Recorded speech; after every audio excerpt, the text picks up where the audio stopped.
We have quite a show today, David, and it's amazing for our regular viewers to see how what you've been talking about first starting with your previous collaborators at Able Danger, and now through the shows that we've been doing on Crowdsource the Truth, you've been laying out a story for decades that just more and more evidence keeps coming to the fore that makes it all make more sense. Well, it is uncanny, and yeah, I don't know it's an accident of history or just how energy attracts like moss to a flame. But my history with these kind of connections, it goes back to I'm a friend of Greg Dyke, the former Director General of the BBC, and the AI links that go back to the foundation of AI in the early 1980s. Over to you. Yeah, your experience at IGCAI and all that stuff. And David, before we get underway today, I want to remind everyone that they can visit your website at reversecciscripts.com. Despite the relentless attacks from social engineers and maybe even YouTube itself, we've been rebuilding the Reverse CSI social media presence, and some of the legacy videos. Some of these are really great, David. It's been nice to go back and see them and remind myself of what we were talking about 2 or 3 years ago. But people can go to reversecciscripts.com. They can download the information that you've put there. They can access the playlist. People can also subscribe to the YouTube channel there. We've got a David Hawkins Reverse CSI YouTube channel. We're up to 400 subscribers on the Reverse CSI channel, David. So that's really good. And we are, no, wait a minute. Oh yeah, sorry. That's the Bin Laden video, but we're also simulcasting our live streams there. So if people subscribe to the Reverse CSI YouTube channel, they can stay on top of everything we're doing. And David, in honor of your Canadian citizenship and all of the information that you and I are looking at and talking about with regard to Canada, we also are now live streaming on Rumble. This is very exciting. Rumble is a new live streaming platform that's one of these kind of decentralized, distributed things that are trying to create a new version of YouTube that's not really controlled by big tech. It's more of a startup, grassroots kind of thing. People can search for CS The Truth on Rumble, and just please keep in mind that currently the way it works, you can watch the live streams while they're streaming, but after they end, they're no longer there. I'm told that Rumble is working on an update that will allow it to keep these things there after they live stream, but for right now, it's just a live stream only. And I know you're bursting with information to share, David, and I don't like to curtail you from doing that, but there's always so much that we want to talk about. I want to let people know, last but not least, if they are on, if they go to it's so difficult to navigate this sometimes. If they are subscribers, David, on subscribestar.com, they've been involved in the beta test of this exciting new Crowdsource the Truth video server. And I don't know if I even remembered to tell you this, but last week we had a great episode. You and John Cullen came together for the first time to do some research. And David, this historic episode of you and John Cullen meeting on the internet for the first time is also historic in now it's the first video to utilize this new, extremely advanced feature of the server where it will automatically detect your network speed and deliver high, medium, or low quality to accommodate the bandwidth that you might be using. So this is something that a lot of users have told me if they're watching on their phone and stuff like that, they sometimes have a tough time getting the live streams to play smoothly. We spent a lot of time and effort getting that working, and we are now inches away, David, from having live streams served from the Crowdsource the Truth video server. So people who are sponsors of Crowdsource the Truth or Reverse CSI on subscribestar.com and patreon.com get access to all of our sponsor exclusive shows. The next one is going to be starting in just under 50 minutes. What are we going to be talking about today, David? Well, in essence, we're going to talk about the relationship between Pierre Trudeau and Bill Clinton. Pierre Trudeau died in 2000, over the last 50 years, where they appear to have conspired or collaborated together to shift the hub of racketeering influence and corrupt organization out of the States to Vancouver. Because in 1970, when Bill Clinton was slithering towards the position of governor of Arkansas, I don't think he'd arrived. He'd been, just to remind Americans who might have forgotten, he had been expelled from Oxford University in 1968. He'd taken a trip to Moscow in 1969, and he came back to the States to do his law degree at Yale. And then he entered into politics in Arkansas, and he became Attorney General and ultimately governor. But during that period, Pierre Trudeau and Bill Clinton appear to have set up a supply chain for prison blood, extracted from prisoners in Arkansas and shipped via a broker in Montreal up to Connaught. And I think you've told me that people say it should be Connacht, but I'll keep saying Connaught until a real Scot tells me how I'm supposed to say that, right?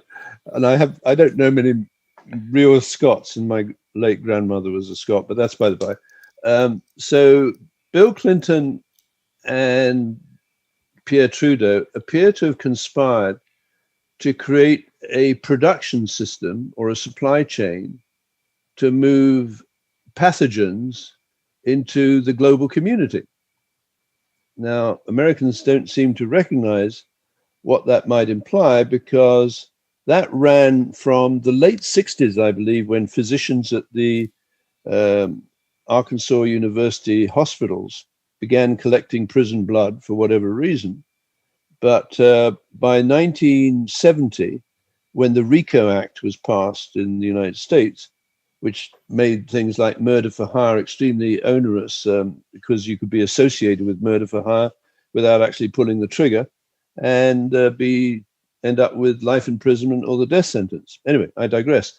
So this supply chain connected Arkansas, or the governorship of Arkansas, and we can come to this trifecta, triplex in a moment, through to Canada, Connaught Laboratories, where it was fractionated into a plasma that was laced with HIV and Hep C, which injured millions and killed thousands. Now, where has justice gone? Because, in my opinion, at the very least, Bill Clinton and Pierre Trudeau, is now dead, but maybe Justin Trudeau, should have been held to account, either in the civil courts or the criminal courts. But I digress. So in 1970, I believe, to avoid the onerous penalties of being caught associated with a Rico enterprise in the United States, Bill Clinton and Pierre Trudeau migrated the concept of Rico enterprise up into British Columbia. And over the next years, until probably the middle of the 1990s through to the present, they put Rico networks online. First of all, with that outfit called Phantom Secure that was set up in Richmond, and then in Hastings Street, West Hastings Street, with Sky Global. So if you put those two organizations together, they provided secure, modified online phones or mobiles that allowed the elite in all of the Rico enterprises around the world, especially including the Five Eyes countries, to communicate and trade in drugs or the sexual exploitation of children. So how bad is that? I mean, literally Vancouver, British Columbia, became the hub of online racketeering influence and corrupt organization, hooked through the latest mobile technology, such that they could do a range of things, including laundering money, right, obstruction of justice and criminal investigation, sexual exploitation of children, and so on and so on. So when we look at the United States and say, as many people do, they're very corrupt, well, yes, they are, but they're not stupid. So the criminals said, hey, Canada's a safe bet. Let's set up in Vancouver. So what are the kinds of things that these people can do with their online mobiles? Well, they could actually deliver virtual viruses. And they did, when you think about it. Why can't these online mobiles that have been set up, that have got their headquarters in West Hastings Street in Vancouver and out at Richmond, why wouldn't they provide the technology that would allow the BBC to produce the Contagion ! Documentary? Sometimes I coined a phrase today, I don't know if you like it, but thinking on the fly, a designer virus.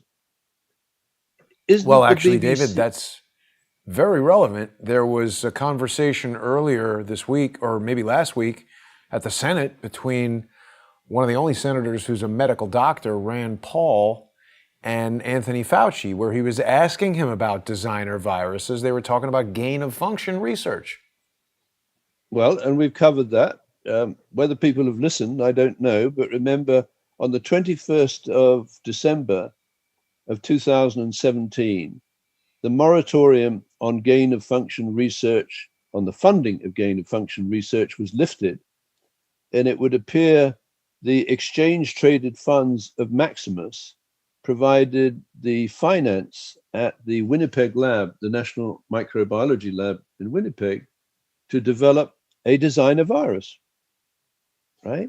That might very well have been recognized by the man who was murdered on the 13th of December 2017, simply by virtue of him being very smart and spent a lifetime in tracking the various frauds in the big pharmaceutical industry, including submarining and continuation frauds.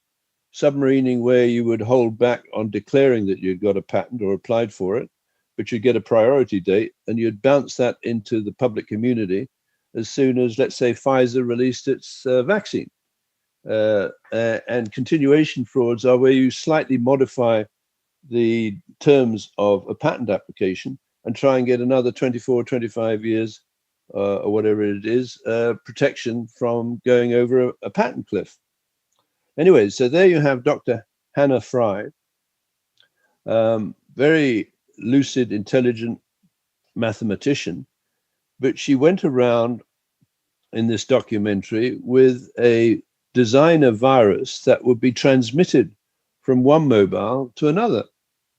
And that would allow you to, using artificial intelligence algorithms, to estimate the rate at which this might spread, and then use the designer virus, the designer virtual virus, to drive public opinion into terror, or maybe cooperation with an extortionate threat to, let's say, shut down New York unless Andrew Cuomo cooperated, right? Which I believe is what's happened. So now you've got a very interesting designer virus. Sometimes I think of it as a hybrid virus, which has got part real components. That's the kind of virus that might emerge from the Bill Clinton, Pierre Trudeau tainted prison blood trade, where out of that, through fractionation, you get actually HIV and Hep C to distribute around the world and terrify your enemies. And then after, I would say, the level 4 lab in Winnipeg came online in 1998, you could actually start, if you were allowed to, with gain of function research and develop a designer virus, right? That had a specific impact on a targeted community. It could, of course, if in an extreme case, wipe it out, but otherwise it might target seniors, it might target juniors, it might target people with a different coloration of their skin. Whatever the designer wants to do, they can do it now with what is known as reverse genetics. Well, and David, you've just reminded me of something. I can't recall if I sent this to you, but yesterday we had a hearing of the Citizens Grand Jury where Dr. Judy Mikovits gave some expert testimony. And, she used to work under Dr. Fauci, knows a lot about this gain of function research and all kinds of stuff. And one of our jurors had told me about the 100-year plan from Mao Zedong, which sounds very similar to the 200-year plan from Cecil Rhodes. But the reason why this came up is that there was a troll in the chat who was writing all kinds of nonsense about Dr. Mikovits. And after the show, I asked her if she knew who this person was. And she said, yes, he was like a 17 or 18-year-old intern at the lab who worked for her and knew nothing. And now he's all around trolling her, trying to undermine her. He's some kind of researcher. I don't know what he is. But this woman said that Mao Zedong's plan included infiltrating universities and businesses in the United States with Chinese students to do exactly this. Yeah, and the problem actually is Mao was taught how to do that by Pierre Trudeau. What do you mean? How do we know that? Let's just go back to the collage at the front, because I want to focus on, the murder of Jill Dando and the guy, the spy in the bag, because this ties it all together. I mean, this is my allegation. So, but let's remind everybody real quickly who Jill Dando and Gareth Williams were. Okay, Jill Dando was the host and presenter of a BBC program called Crime Watch, which, as I understand it, spawned America's Most Wanted. And the idea of Crime Watch, and it operates out of BBC studios in Wales as of today, but back in 1999, I believe Jill Dando had discovered that the BBC was either covertly, wittingly, willingly, unwittingly, whatever, running a pedophile entrapment racket, courtesy of Jimmy Savile, who'd worked at the BBC something like 40 or 50 years. And on your collage above, maybe you could just show that sculpture. And these iconic images and carvings are extremely important and relevant, in fact, to the death of Jill Dando. So there you have an older bearded man holding, I guess, a naked boy who in turn is holding a flute, and they're standing on the world. Now, this was carved around the 1934 period by Eric Gill, who had sexual relations with his daughters and the family dog. He was a brilliant artist, although one has to question, can you separate the man from the art? But anyway, he's an iconic figure. He invented the Gill script, right, which is widely used. But you see, that image, that carving to me represents that they, let's say a BBC inner party in the sense of George Orwell, believe that they can control the world. They're standing on it, after all, or standing on the globe, through a pedophile network where children are raised as weapons of the state. And here I come to this term, the trifecta or the triplex, Jason, because I learnt the other day... David, sorry, real quick, before we move off of Eric Gill, because I want to spend adequate time on the trifecta and the triplex, what is up with this hat?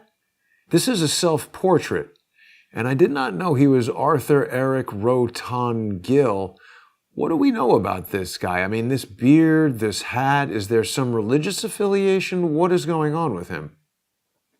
Well, like I said, he's considered to be a brilliant artist. I mean, there is no doubt that that sculpture around the corner, it's extraordinarily evocative and powerful. What I feel, and incidentally, the picture you just showed, it was paint bombed the other day, and it's recognized to be a pedophile statue or pedophile carving that appears to sell. Go ahead. The name of Absculta is Ariel between wisdom and gaiety. Now, isn't the other thing Ariel and Prospero? And here's the flute. There's some story being told around the BBC that we have not yet fully explored.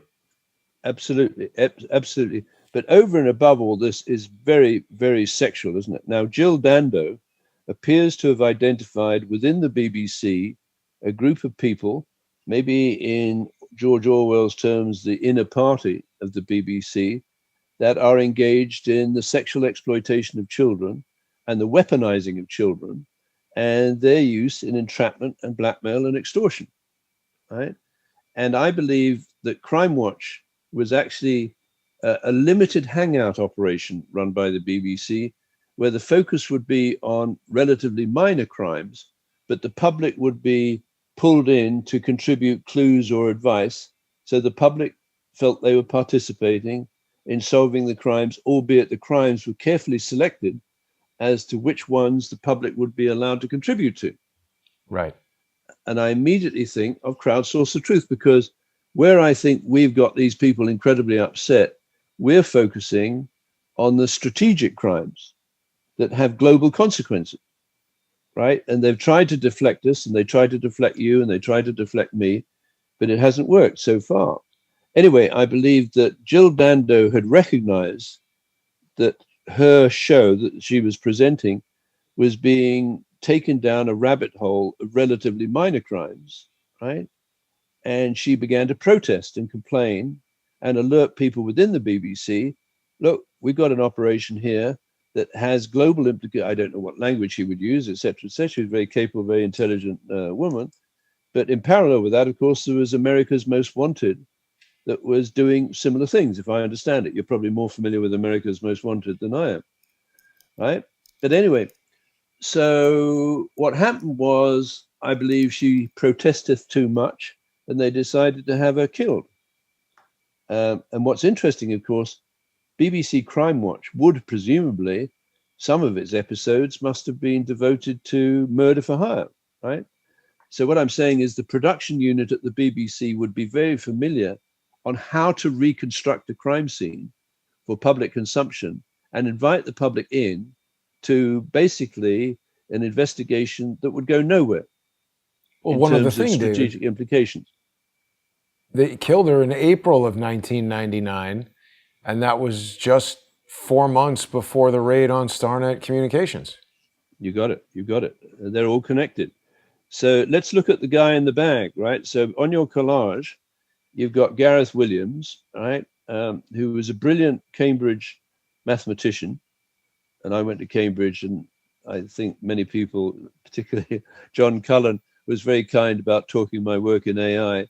But I pioneered the development of applied mathematics and truth functional connectors of logic and et cetera, to artificial intelligence. But I digress. This gentleman was a brilliant man, and he made 4 trips a year. He was MI6 seconded to, GCHQ seconded to MI6, which is international intelligence for the United Kingdom. And he would be making 4 trips a year to Fort Meade in Maryland to liaise with senior people at the National Security Agency. And apparently he had hacked into the digital diary, if you will, of Bill Clinton. Now, I guess what that meant was that he and the friends, the people with integrity who were his friends at GCHQ or MI6, knew that Bill Clinton, as we all know, was targeted for pedophile entrapment. Oh, David. Either by... Wait a minute. There's a new article here about Gareth Williams. Apparently, they're reopening the investigation. That's amazing. Well, that might be due to us. I mean, how long Police have we will been banging review on? the death of MI6 agent after new information. Let's just read this really quickly. This is just from last week. Wait a minute. Why won't it let me read it? Okay. Police are reviewing the case of an MI6 agent whose body was found locked inside a holdall, which is British for a gym bag, with the zips padlocked and the key inside. The naked body of Gareth Williams from Anglesey was discovered at his London flat more than a decade ago in 2010. Earlier this month, a related police boss outlined some new possible leads in the case. Well, that's what we're interested in. What are the new possible leads? Well, they might have, I hope they've come from us, because I think now we know who killed Jill Dando and Gareth Williams. But let me digress. So he's making 4 trips a year to Fort Meade, the National Security Agency headquarters, and he's hacked into the diary that controls or tracks the movements of Bill Clinton. But do you see this, David? What? In 2013, Metropolitan Police concluded that the guy's death was probably an accident. How the hell does he accidentally get inside a gym bag and padlock it from the inside? and with the key underneath his body, right? How could that be an So, accident? and there is no print marks in the bathroom where the bag was placed in the bath, and the heating was turned full on. His body appears to have been sprinkled with sodium perborate to accelerate decomposition, right? He'd been there possibly 10 days because MI6 or GCHQ hadn't followed up on his disappearance. So there you can see there's a very elaborate mechanism, right, or network that is tracking this guy, right, that would have tracked him out to Fort Meade, right, would have tracked him hacking into the diary of President Clinton and discovered that the man was actually had hacked into what I suggest is a Rico network, a racketeering, influence, and corrupt organization network operated out of reach of the FBI, or unless we assume that the FBI is corrupt. Well, I mean, that's quite possible.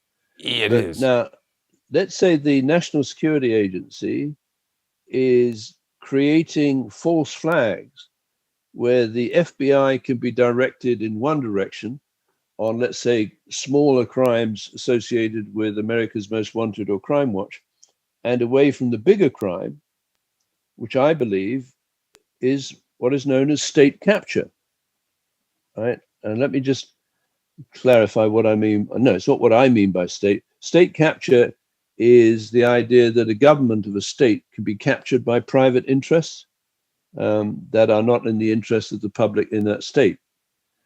And what I discovered 3 or 4 days ago, that this term trifecta we talked about previously applies to state government. And in fact, in the run-up to the 2020 election, you can find a lot of images that are divided by trifecta. Well, but let's tell people what this is, David.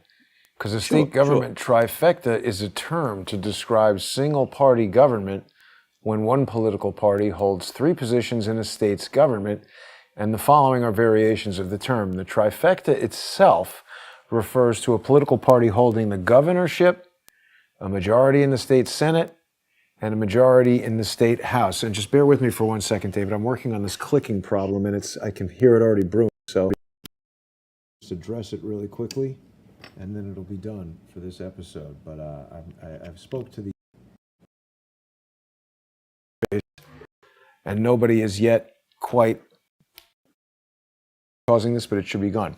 So it's when they hold the governorship, a majority in the state Senate, and a majority in the state House. And you can easily see how that would get a lot of stuff pushed through. You can also have a trifecta plus, which is a trifecta with a working majority of the court siding with the political leadership. And then a trifecta with a supermajority is a trifecta in which both legislative bodies have a supermajority, commonly defined as either 60% or 2/3 of seats held by a single party.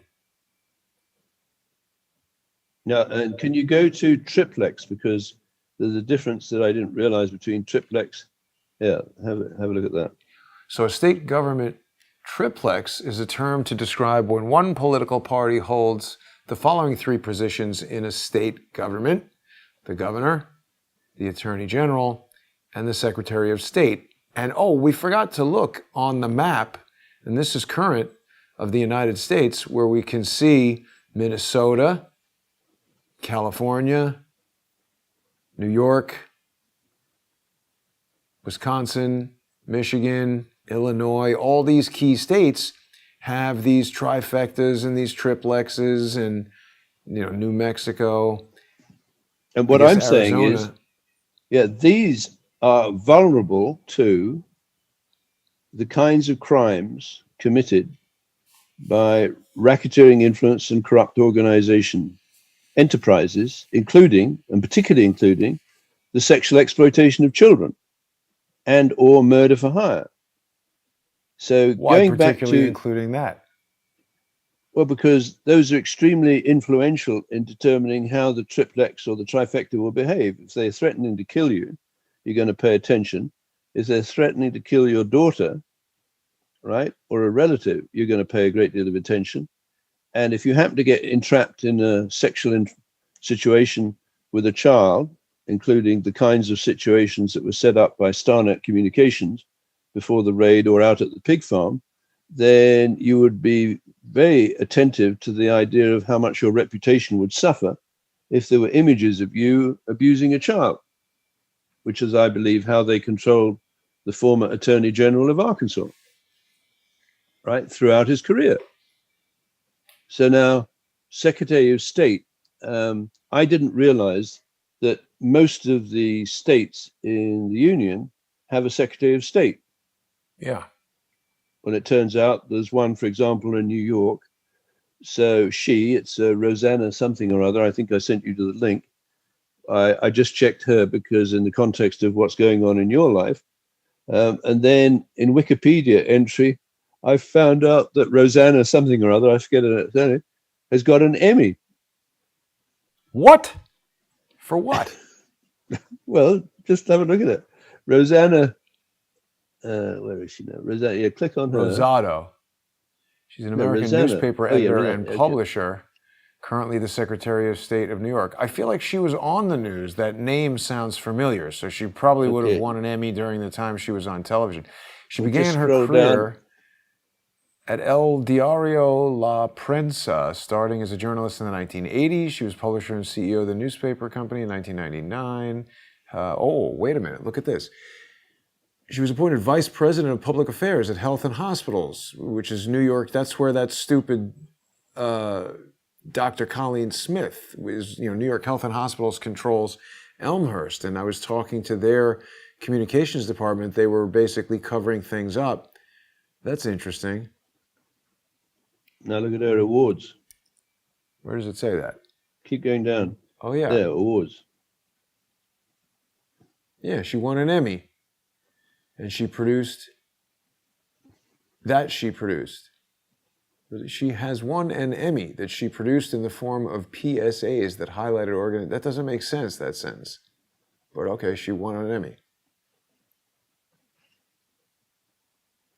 That highlighted organizations that help children in need. Okay, now I'm not accusing this woman of anything, but I am accusing her of being a member of a Triplex and associated with a Trifecta that might have a great deal of interest in the BBC's engine that drives, I believe, the Crime Watch or the America's Most Wanted narratives, such that the public believes it's participating in solving a crime, when the crime that is presented to the public to solve are minor crimes. Now, I'm not saying there's anything not serious about the abuse of a child or the murder or murder for hire, but what happens if the BBC over the last 100 years, you talked about Mao Zedong's design for 100 years, had developed a method of state capture that involved the combination of propaganda, news, and entertainment, such that they could generate a parallel narrative that whilst capturing a state, they diverted the citizens into thinking something else was going on.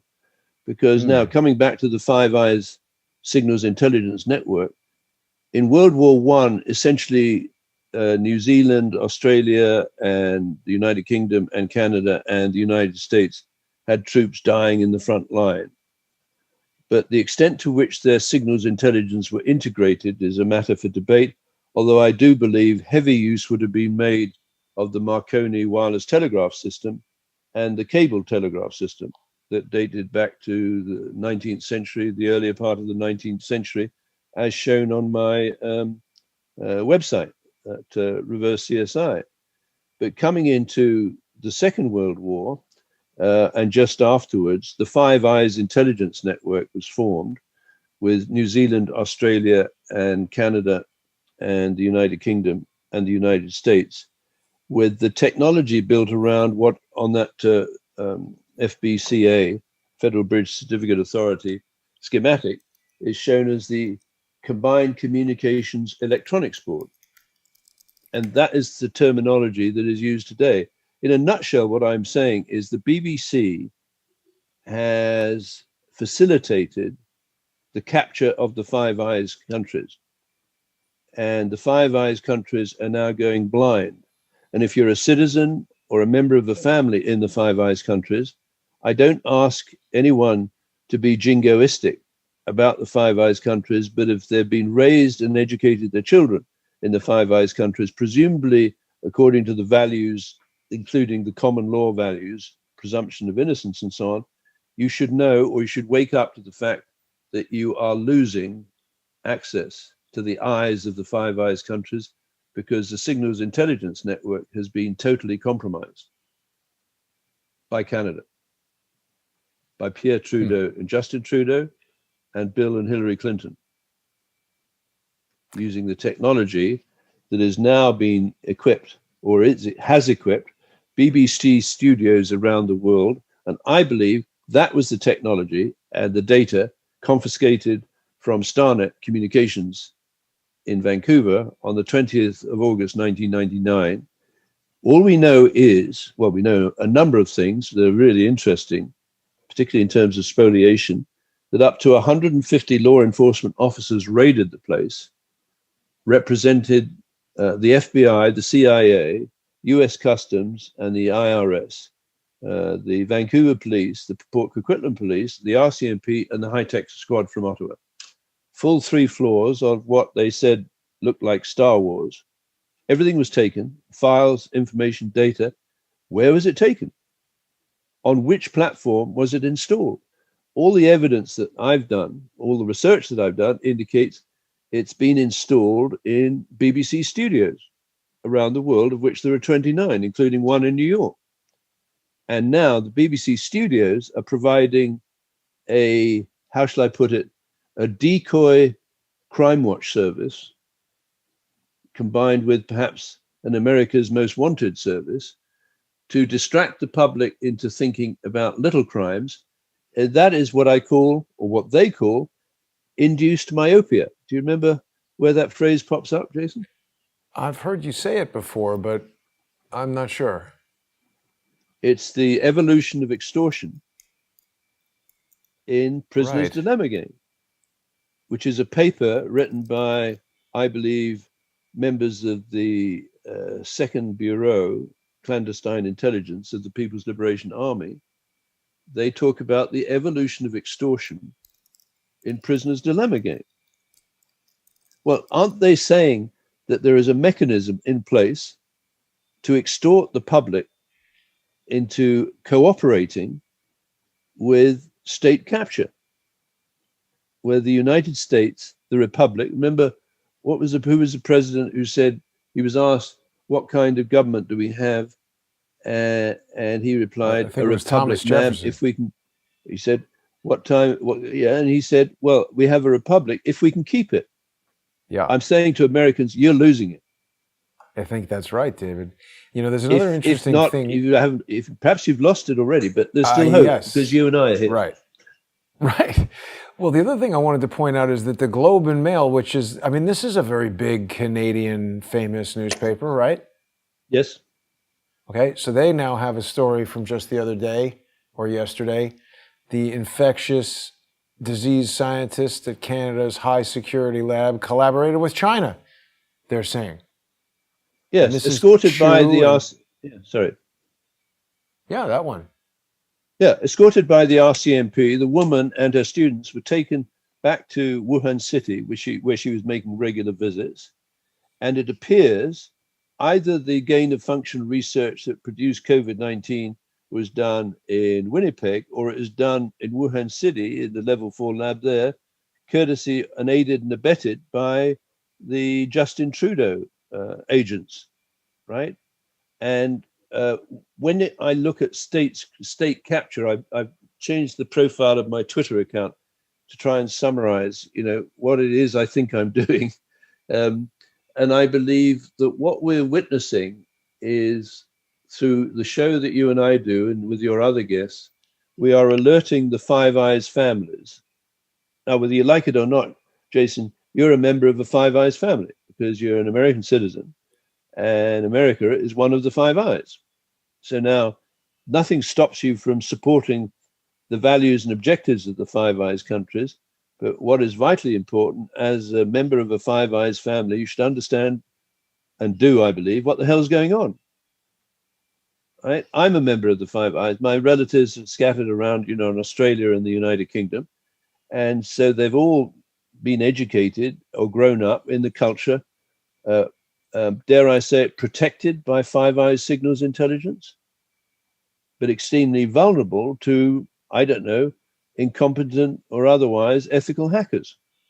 Well, not Because the only Five that, Eyes, David, sorry to interrupt, but there's a whole new wrinkle. I mean, I don't know if this is new, but the fact that it's being reported in Newsweek, which is regarded as a mainstream, thing, this just came out 2 or 3 days ago saying that the military has a secret undercover army that's the largest undercover thing anywhere.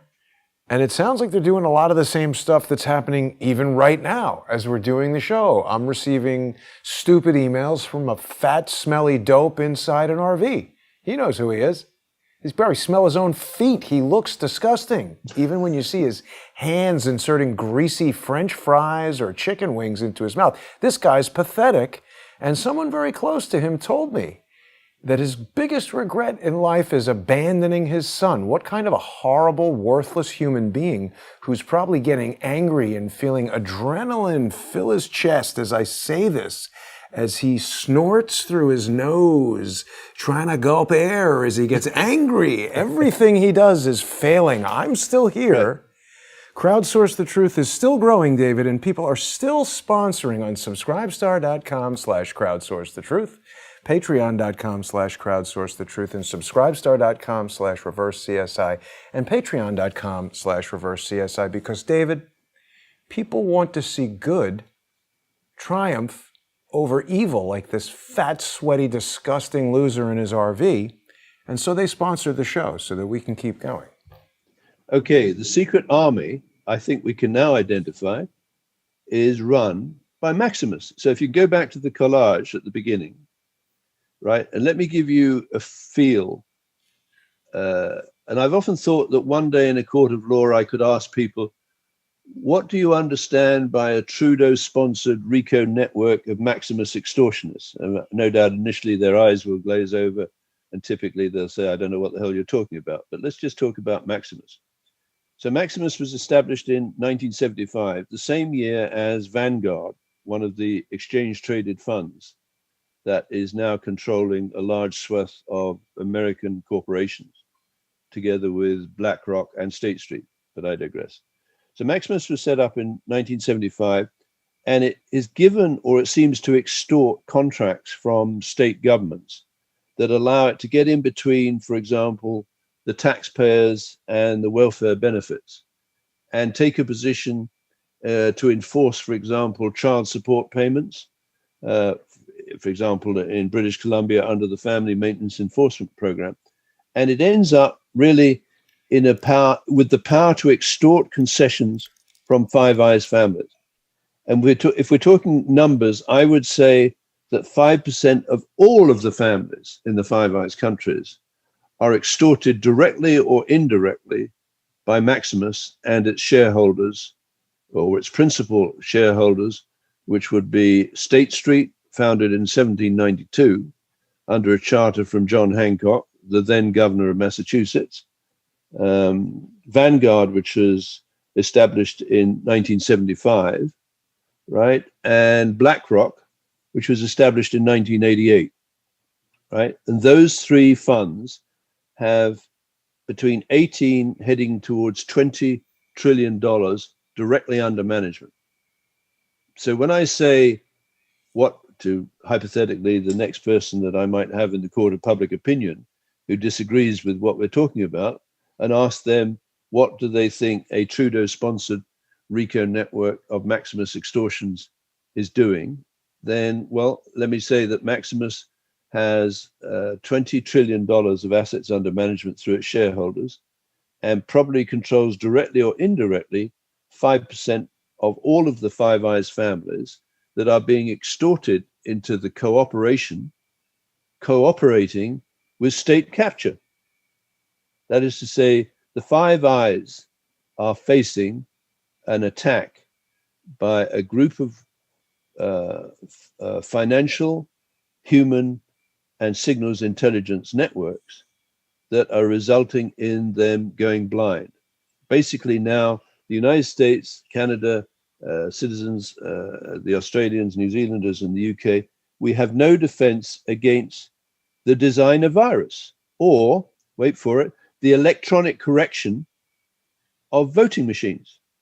Now, when they say that it's a nonsense to say there was electronic correction or alteration of the votes in the 2020 election, there's a patent taken out by Dominion Voting Systems, or Inc., headquartered in Denver, Colorado, and Toronto, going since 2004, and developing voting machines where essentially, if you read the patent, it says that you can have electronic correction of voter marked paper ballots where the voter has made a mistake. It appears deemed to have made a mistake by voting for the candidate they didn't want elected into the triplex. Right. Well, that's just it. They haven't really clearly defined what the mistake is. Now, David, we've got just a few minutes left here before we make the transition over to our sponsor exclusive show on subscribestar.com/reversecsi, patreon.com/reversecsi, and of course, Patreon and Subscribestar for Crowdsource the Truth. I want to, once again, David, basically congratulate you on what I think was a great decision to consolidate the names of those two websites, making it really easy for people to remember Reverse CSI, whether they choose to sponsor you on Subscribestar or Patreon. There's something that I want to do right now, David, that may cause this video to be brought into evidence in a lawsuit, but as you know, and the audience may not, weekly, I mean, like clockwork during this show, I'm typically harassed via email by a British dope who utilizes an email address csttt72@protonmail.com, and amazingly, this fat, bloated chicken wing and bacon-eating dope in the RV who I'm referring to, somehow he magically had this email address, almost as if he was in correspondence with the person who owns it, who was harassing me, maybe even providing that person with encouragement, advice, money, information. I don't really know, but he seems to know the guy and what he's up to. And when he inadvertently revealed that he had possession of this email, he has thrown a huge curveball into Emmys v. MSD. The Emmys are suing me, and somehow the Emmys knew about this email address. So do they know about the guy who's harassing this show every week? I tried to warn the Emmys to not get involved in a lawsuit, that there was this ongoing harassment going on and that they were either being manipulated or collaborating with the people who are harassing me and the other guests here on Crowdsource the Truth. But what happened was the person who was controlling that email address, when he realized that this fat, bloated, chicken wing eating moron who abandoned his own son, a horrible thing for anybody to do. I can understand why virtually everybody hates this person, including his own family and probably this poor, now adult son.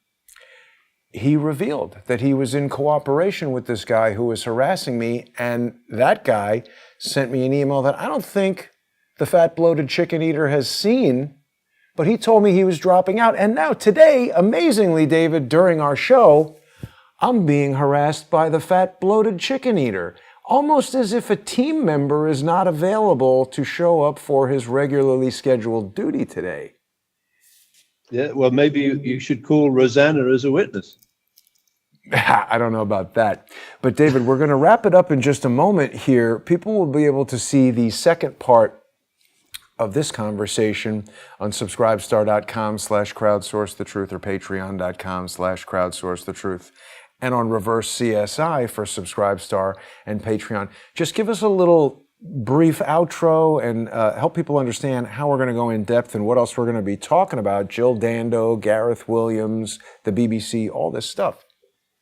I think we're going to explore how the BBC, through programs like Crime Watch and its sister program in the United States, America's Most Wanted, can track killers and their victims at the same time as developing a parallel narratives for public consumption.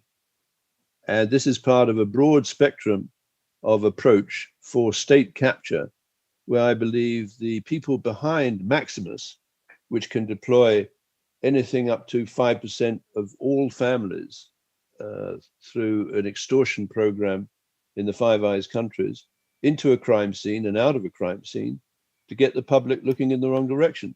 So I think what we're facing, the Five Eyes, and what we can address in particular, is how does the murder of Jill Dando and Gareth Williams fit into the idea that we've got a program of state capture coordinated through the BBC studios, which is engaged in a license to kill, a design of viruses, and electronic correction of voter ballots to achieve control of a target state. Over to you.